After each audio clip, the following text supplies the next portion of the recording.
This is the 5-step system to earn back your self-respect in 30 days. And I'm not going to talk theory, I'm giving you the exact reset system. What you clicked is what you're going to get: steps, rules, and a 30-day plan. Let me say something uncomfortable. You don't lose self-respect because life is hard. You lose it when you keep breaking promises to yourself, not once, not twice, but repeatedly. And every time you do it, your brain quietly updates your identity. It stops seeing you as someone dependable. That's why it's different from confidence. Confidence is how you feel. Self-respect is what you believe you deserve, because of who you have become. Today, I'll show you exactly how to rebuild it, with a simple psychological system you can apply in 30 days. What self-respect actually is. Most people think self-respect is confidence. Confidence is loud. Self-respect is quiet. Self-respect is what happens when your brain trusts you. It's the internal feeling that says, I'm not perfect, but I'm solid. I keep my word. I don't tolerate what I hate. I don't abandon myself. So if you're watching this and you feel like you've lost it, it doesn't mean you're broken. It means your brain has evidence that you can't currently trust yourself. And the good news is, evidence can be rebuilt. Why self-respect disappears. Let's talk about how self-respect actually dies. It's not because you failed. It dies when you violate your own standards. Small examples. You keep tolerating disrespect. You say yes when you want to say no. You delay everything you know you should do. You keep escaping into your phone, food, alcohol, scrolling. And then you tell yourself, it's fine. It's not that deep. But psychologically, it is deep, because your brain keeps score. And every time you choose comfort over values, your brain learns something about you. This person can be negotiated with. This person doesn't protect themselves. This person doesn't follow through. And slowly, you stop respecting you. The self-respect reset system. Here's what most videos won't tell you. You cannot think your way into self-respect. You earn it, and you earn it through a system, not motivation. So here's the self-respect reset. 5 steps. Simple, brutal, effective. Step 1. Stop making promises you can't keep. Step 1 is the most important.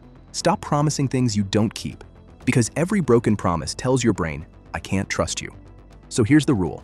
For the next 30 days, do not promise anything beyond 24 hours. Not gym forever, not diet forever, not big life changes, just one day. Tomorrow I will do this one thing. That's it. When you keep the promise, your brain starts trusting again. At night, write one promise. Next day, do it. That's the whole reset. 30 days, one promise per day, max 24 hours. Step 2. Micro-integrity, build proof. This step is about building a new identity. Most people try to rebuild self-respect by doing big things, but big things fail, and failure hurts. So instead, you rebuild self-respect through micro-integrity. Pick one tiny standard that you will keep no matter what. Examples: 10 push-ups daily, make your bed, no phone for 30 minutes after waking, 5 minutes journaling, one healthy meal. You're not doing it for results, you're doing it as proof. I am the kind of person who shows up, and self-respect is built on proof. Self-respect equals evidence, not emotion. Step 3. Boundaries without guilt. This is where most people lose self-respect, boundaries. Because self-respect doesn't just come from discipline, it also comes from protection. If you let people disrespect you, or you keep saying yes out of fear, your brain reads that as weakness. So here's the strongest boundary technique I know. 1-sentence boundaries, no explanation. Use lines like, that doesn't work for me, I'm not available for that. I won't accept being spoken to like that, and stop there, because explaining is basically asking permission. Self-respect is when you don't ask permission, to protect your dignity. Step 4.